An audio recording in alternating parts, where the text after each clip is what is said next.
Et salut à tous, bienvenue dans cette nouvelle vidéo. Aujourd'hui, ça sera une vidéo un petit peu différente de d'habitude, malgré que ça soit toujours sur un vélo électrique. Aujourd'hui, je vais vous faire un petit tuto sur comment monter soi-même votre propre vélo électrique. Allez, on balance l'intro et juste après, je vous explique tout.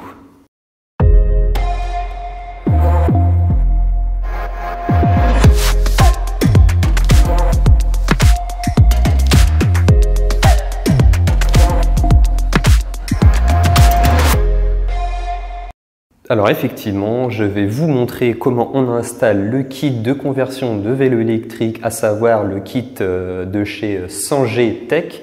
Donc moi j'ai une batterie que vous voyez ici en 36 volts de 7,8 Ah et un moteur dans la roue arrière de 250 watts.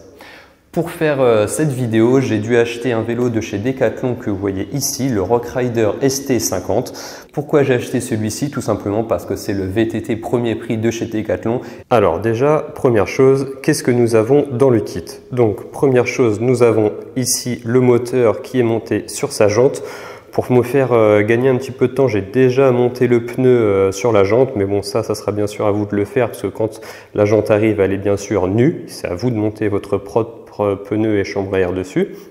Ensuite, nous avons ici la partie qui va recevoir la batterie avec le contrôleur dans la partie arrière. Je me rapproche un petit peu pour que vous voyez mieux. Donc voilà. Donc là, la partie inférieure, c'est la partie qui comporte le contrôleur, et dans la partie supérieure, c'est là où va se loger la batterie. La batterie que voici justement. Donc moi, j'ai choisi la version 7,8 Ah pour 36 volts.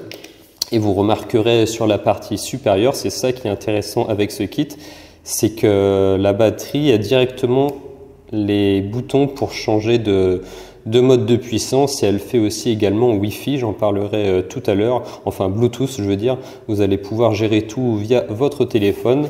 Nous avons également quelques outils, donc des outils ici pour pouvoir démonter la cassette, je crois. Pareil pour cet outil ici.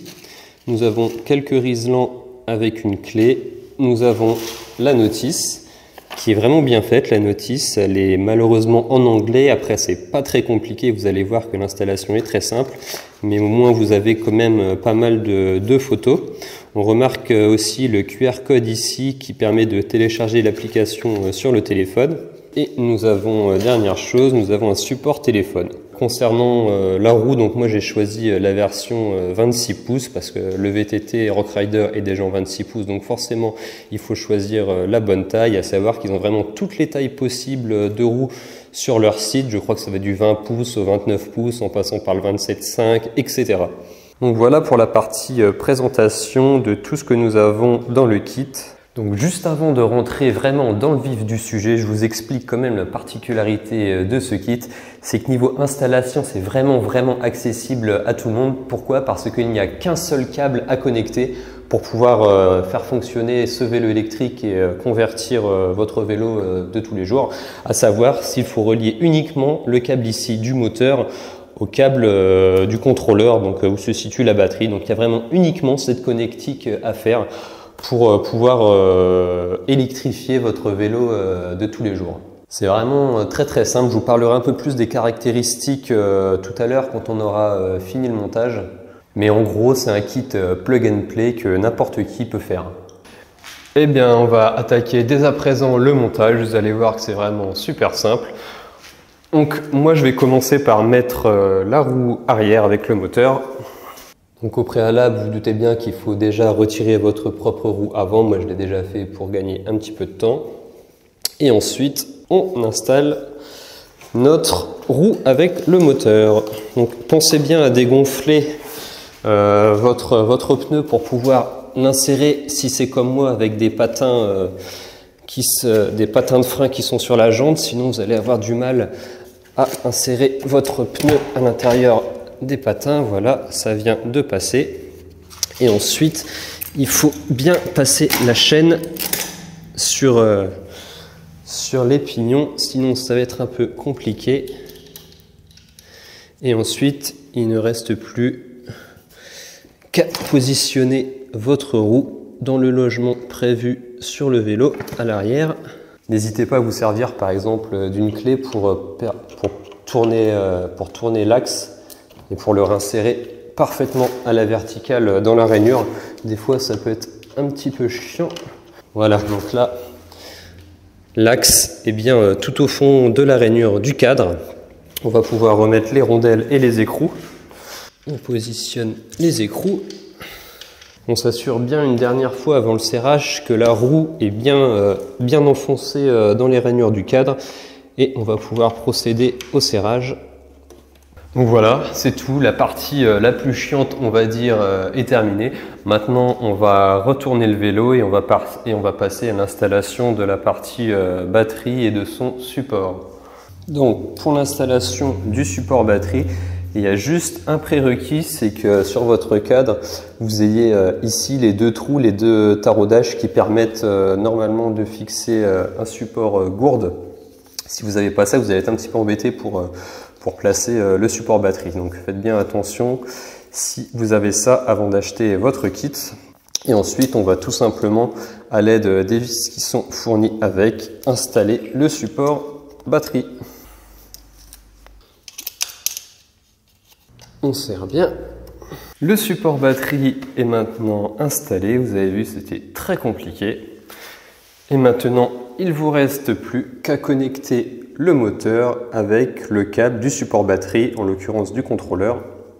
Donc faites bien attention, il y a un petit détrompeur, il y a une flèche dessus normalement, que vous mettez les fiches correctement. On aligne bien les deux flèches. Hop, et voilà. Donc là, maintenant, en gros, le montage est fini. Il reste juste à faire les finitions, c'est-à-dire bien positionner votre câble avec les petits riselants qui sont fournis avec. Moi, j'en ai pris des nouveaux parce que forcément, j'ai déjà fait un montage avant de faire cette vidéo, donc c'est plus les riselants d'origine, mais bon, c'est pas d'une grande importance. Donc vous ferez ça sûrement mieux que moi. Moi, je le fais un petit peu à l'arrache pour la vidéo. Je vous fais confiance pour faire un montage un peu plus propre au niveau du passage de câble, etc. Et voilà, le montage est terminé. Vous pouvez positionner votre batterie, la faire rentrer dans son logement et la connecter. Passer la sangle en caoutchouc autour et l'attacher de l'autre côté. Et voilà les amis, c'est terminé. Vous avez à présent passé votre vélo en vélo électrique. Et vous avez vu avec le kit de chez Sangetech, c'est vraiment très simple. On va quand même allumer la batterie, faire tourner les pédales manuellement pour s'assurer que tout fonctionne parfaitement. Donc c'est ici le bouton central, je vous remontrerai après parce que peut-être que vous ne voyez pas très bien, mais on appuie sur le bouton central ici.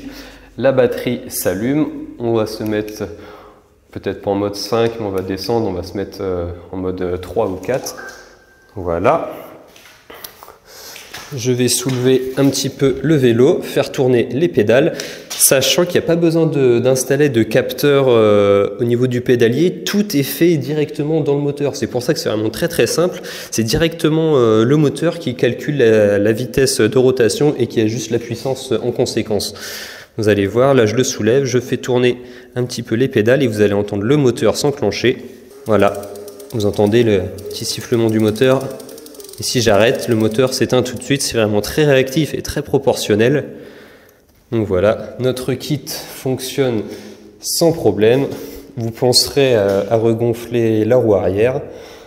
Et ben, on va la regonfler tout de suite avant que j'oublie. Moi, j'utilise ce petit gonfleur électrique Xiaomi. Je mettrai le lien dans la description. C'est vraiment super pratique. Ça coûte entre 30 et 40 € en moyenne. Et ce qui est intéressant, c'est que vous allez pouvoir définir une pression de consigne. Vous appuyez sur le bouton et le pneu sera gonflé exactement à la pression que vous lui avez indiquée. Alors juste une petite précision, vous remarquerez à ce niveau-là, il y a un trou, il y a un emplacement vide. D'origine, c'est un système de verrouillage à clé qui est prévu. Malheureusement, j'ai perdu la clé, donc j'ai dû retirer en forçant un petit peu le système de verrouillage, sinon j'aurais pas pu faire la vidéo à temps. Donc vous inquiétez pas, vous allez bien avoir un système de verrouillage. Ça vous permet, si vous garez le vélo en ville et que vous absentez, on ne pourra pas vous retirer la batterie. Et bien donc maintenant, une fois que tout ça c'est fait, je vous présente un petit peu les fonctionnalités de la batterie. Je vous montre comment fonctionne l'application qui est connectée à la batterie via le Bluetooth. Alors déjà, vous allez commencer par télécharger l'application Sanger Tech sur votre téléphone. Vous la voyez maintenant sur mon téléphone, elle est déjà installée. Vous pouvez l'ouvrir et voilà, ça se présente comme ceci. C'est vraiment très simple. On va maintenant allumer la batterie. Donc vous voyez qu'il y a 3 boutons, le bouton moins, le bouton power et le bouton plus. On remarquerez qu'au passage, il y a un petit écran qui est protégé d'origine par un film plastique. Donc on reste appuyé sur le bouton power. La batterie s'allume. Donc moi c'est déjà connecté, vous voyez j'ai déjà les indications relatives au vélo. Vous voyez que je suis bien en mode 5. Effectivement là si je vérifie, je suis en mode 5. Je vais passer en mode 4. Il passe automatiquement en mode 4, c'est instantané quasiment. Donc vous, pour connecter une première fois, c'est en haut à gauche de l'écran que ça se passe. Hop, voilà. Et vous allez devoir cliquer sur la batterie qui vous détectera. Moi, c'est déjà connecté, bien sûr. Et ensuite, ce qui est intéressant, c'est que vous pouvez interagir directement. Donc c'est pour ça qu'il y a un support téléphone qui est fourni avec. Vous pouvez manuellement sur le téléphone changer les modes de puissance directement. On va voir... Hop, là je suis en mode 4, je vais me mettre en mode, voilà, je descends en mode 2, en mode 1, en mode 2, 3, voilà, c'est instantané. Donc après vous n'avez pas non plus énormément de réglages possibles, Si vous allez dans la partie réglages ici, vous allez juste avoir des informations sur la batterie, le firmware, etc. pour les mises à jour, qui se font d'ailleurs via le téléphone également. S'il y en a une, ça vous la proposera. Voilà, toutes les informations relatives au moteur et au vélo. Après, dans le langage, vous allez pouvoir switcher entre anglais ou chinois. Forcément, j'ai choisi anglais. Et vous allez pouvoir changer soit miles ou kilomètres. Vous allez pouvoir contacter, il y a le mail ici de la marque, le numéro de téléphone, etc. Et puis les conditions d'utilisation, je vous les épargne. Et voilà, on a fait le tour sur les caractéristiques principales et maintenant on va essayer directement pour voir ce que ça donne. Allez, c'est parti. Et bien maintenant on va rouler un petit peu pour voir un peu plus en détail ce que ça vaut ce kit de conversion vélo électrique. Allez, c'est parti. Je vais faire un petit test de vitesse max pour voir exactement. Donc on va confirmer ça. Donc là je suis en mode 5 sur 5. Donc j'ai l'application qui est allumée. Je ne sais pas si vous voyez grand chose avec le support écran. Donc en mode 5 sur 5, la batterie elle est à 74%, donc ça devrait suffire. Ça monte très légèrement, donc allez, on pédale tranquille. Donc là ça nous emmène, on est à 20 km/h, 26, ouais ça monte un peu plus. Effectivement, on arrive très vite aux 30 km/h. Donc là voilà, on est à 30 km/h déjà. Et après j'ai l'impression que l'assistance s'arrête par contre.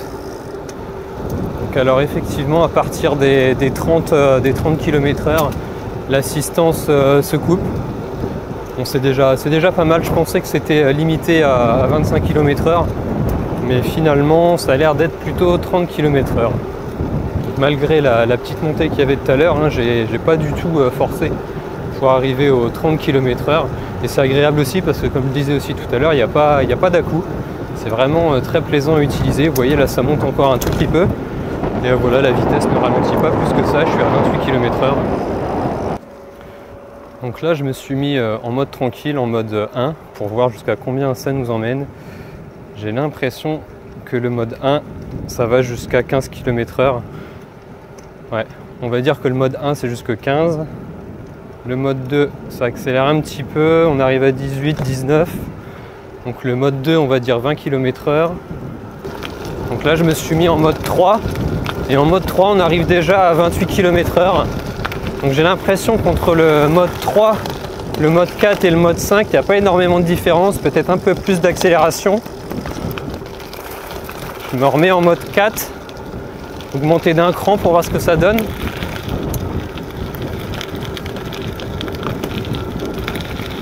C'est pareil, on arrive aux 30 km/h, donc pas énormément de différence à partir du mode 3. Le mode 3, 4, 5, pour moi, c'est globalement la même chose. Donc après, suite à l'installation du kit, vous aurez peut-être besoin d'ajuster légèrement la position du dérailleur arrière. Parce que moi, toutes les vitesses passent sans trop de problèmes. Juste la 7e, le plus petit pignon. Si je me mets à fond, ça déraille, ça saute. Donc il faudrait que je raccourcisse sûrement un petit peu la longueur. En tout cas, c'est très agréable à utiliser, surtout que ça reste un vélo qui est très léger, celui-ci. Après, je ne vais pas vous parler plus que ça du vélo parce que c'est pas le but. Le but, c'est vraiment de vous parler du kit. Et donc, on a vu la vitesse maxi qui est d'environ 30 km/h. Une vitesse qui est globalement similaire, une accélération également globalement similaire à partir du mode 3.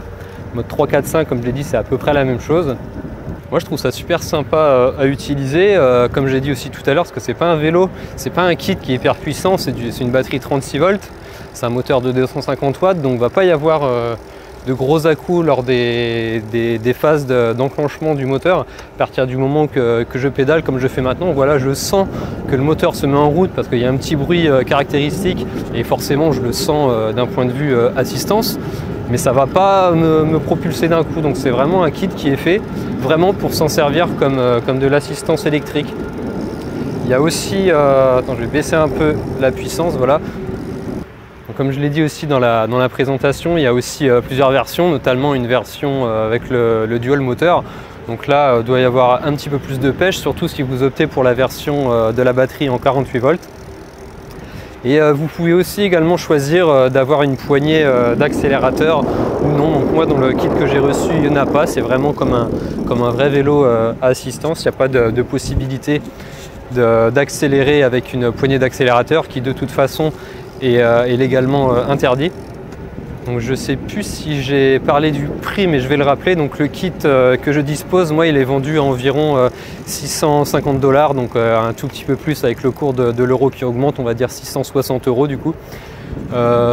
C'est assez intéressant parce que ça permet d'avoir un vélo électrique, surtout si vous n'en achetez pas et que vous gardez le vélo que vous avez.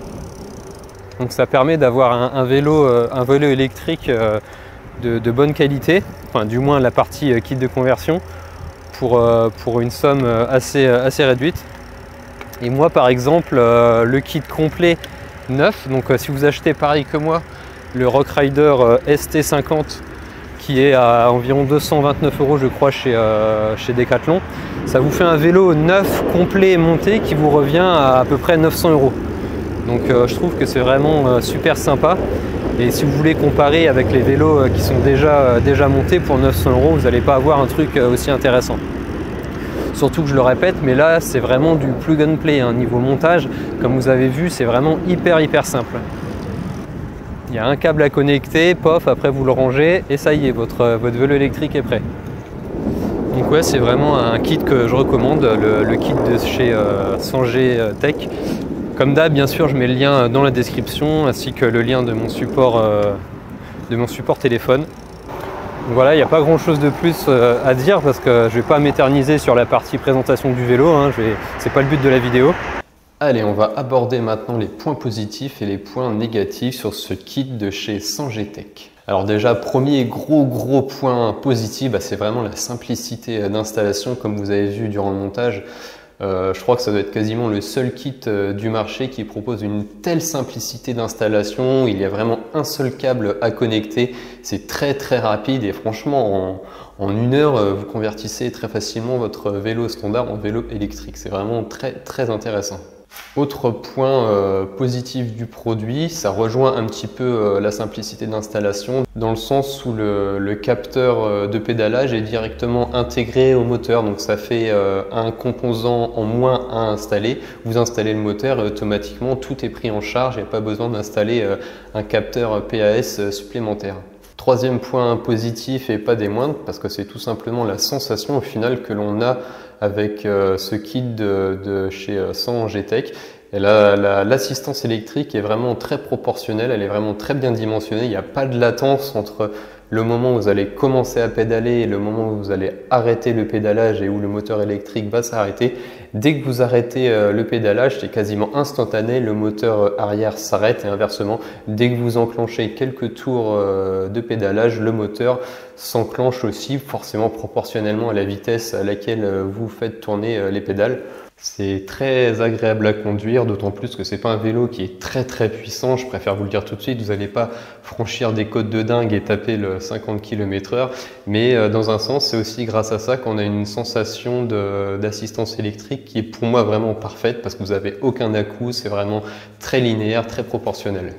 L'application est également très bien foutue, je trouve, elle est très minimaliste et très simpliste, mais au final, on a vraiment uniquement les informations que l'on a besoin, à savoir la vitesse à laquelle on roule, le pourcentage de charge de la batterie, le nombre de kilomètres qu'on a fait pendant la sortie, le nombre de kilomètres total et pouvoir descendre ou augmenter la puissance du vélo. Et ça se fait très facilement via l'application, d'autant plus qu'on peut en parallèle le faire directement sur les boutons de la batterie. C'est pas parce que vous avez connecté votre téléphone que vous pouvez plus appuyer sur les boutons de la batterie. Les deux fonctionnent indépendamment. Et ensuite, je trouve aussi très intéressant la qualité au final du produit, la qualité physique, la qualité du choix des matériaux et de la conception. Donc, comme vous voyez, par exemple, vous voyez l'épaisseur ici de la sangle qui sert à maintenir la batterie. C'est vraiment super épais, ils auraient pu faire plus fin. Tout est bien dimensionné, il n'y a pas de problème, le moteur est assez robuste, il n'y a pas de bruit parasite. Enfin, je suis vraiment très satisfait sur la qualité générale du produit. On peut aussi parler du fait que l'écran de la batterie est rétroéclairé, donc vous pouvez l'utiliser même dans le noir, même sans votre téléphone. Vous allez quand même pouvoir switcher les modes de puissance et voir le pourcentage de batterie qui reste. Ça restera quand même assez lisible. Il n'y a pas de problème, dans le noir vous allez pouvoir voir les informations principales. Concernant les points négatifs, ça va être vraiment très vite fait parce que tout simplement j'en ai vraiment pas trouvé. C'est un des seuls produits où j'ai vraiment pas trouvé de points négatifs. Pour moi c'est le produit parfait. Voilà, je suis désolé peut-être s'il y en a certains qui ont trouvé des points négatifs que je ne mentionne pas, mais pour moi il n'y a pas de points négatifs. Et on est à la fin de cette vidéo consacrée aux produits de chez Sangetech, le kit de conversion électrique. Merci d'avoir regardé cette vidéo. Je vous invite à vous abonner, à me poser des questions en commentaire et à liker cette vidéo. Allez, salut, à bientôt!